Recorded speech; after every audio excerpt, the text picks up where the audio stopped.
আপনাদের সবাই কাছে আমি আন্তরিকভাবে কৃতজ্ঞ এবং আপনাদের কাছে আমি চির ঋণী থাকবো যে আমার ভুলটা আপনারা সংশোধনের ভুলটা পাশে রেখে আমাকে আপনারা সমর্থন জুগিয়েছেন পাশে থেকে।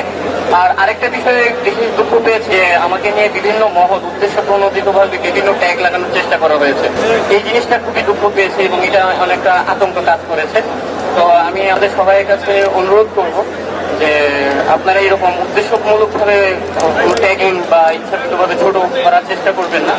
আর আমার প্রতিটি জগন্নাথ বড় ভাই এবং বড় বোনদেরকে এবং ব্যাচমেটদের প্রতি আমি অনেক কৃতজ্ঞ এবং আন্তরিকভাবে তাদেরকে ধন্যবাদ জ্ঞাপন করতে চাই যে আপনারা আমার এই বিপদের সময়টাতে আমার পাশে ছিলেন।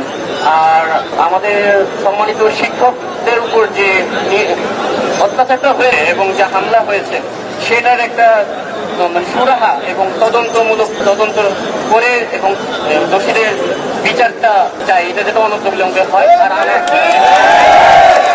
আর আমাদের দাবি দাওয়াগুলো যাতে আমাদের যৌক্তিক দাবিগুলো যাতে মেনে নেওয়া হয়, এটাই আপনাদের কাছে প্রত্যাশা থাকবে। আপনি কি এখনো আতঙ্কিত? জি, 8 নাম্বার থেকে যেহেতু থ্রেট পেয়েছি সেটা একরকম আতঙ্ক আছে যে মবের মাধ্যমে আমার ক্ষতি করার চেষ্টা করা হবে এরকম বলছে। তারপর আমার সমস্যা করবে, বাসা থেকে বের হলে এরকম হবে 8 নাম্বার থেকে। বিগত আমি প্রায় 26 ঘন্টা ডিবি কার্যালয়ে ছিল গতকাল বিকাল 4:30 থেকে আজকে প্রায় 6টা। না, ওইরকম শারীরিক কোনো নির্যাতন করা হয়নি আমার বাসা থেকে। আমার মানসিক নির্যাতন বলতে বিভিন্ন প্রশ্নের সম্মুখীন করে অনেক রাত পর্যন্ত সজাগ রাখা হয়েছে। তারপর আসামিদের সাথে ফাঁসির আসামিদের সাথে জেল হাজতে ভিতরে রাখার চেষ্টা করেছে।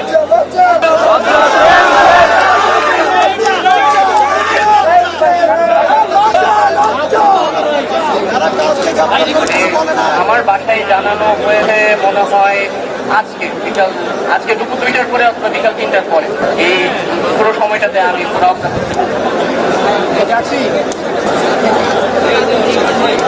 না, আমি আগেও কোনো রাজনৈতিক সাথে জড়িত ছিলাম না, এখন কোনো রাজনৈতিক দলের সাথে সংশ্লিষ্ট আমার এবং আমার মোবাইল আমার যাবতীয় ডিজিটালি ওনারা চেক করেছে এবং কোনো রাজনৈতিক সম্পৃক্ততা পাইনি।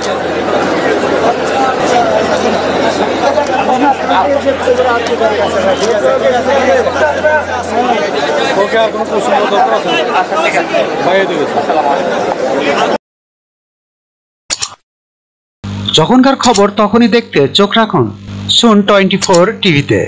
চ্যানেলটি সাবস্ক্রাইব করুন।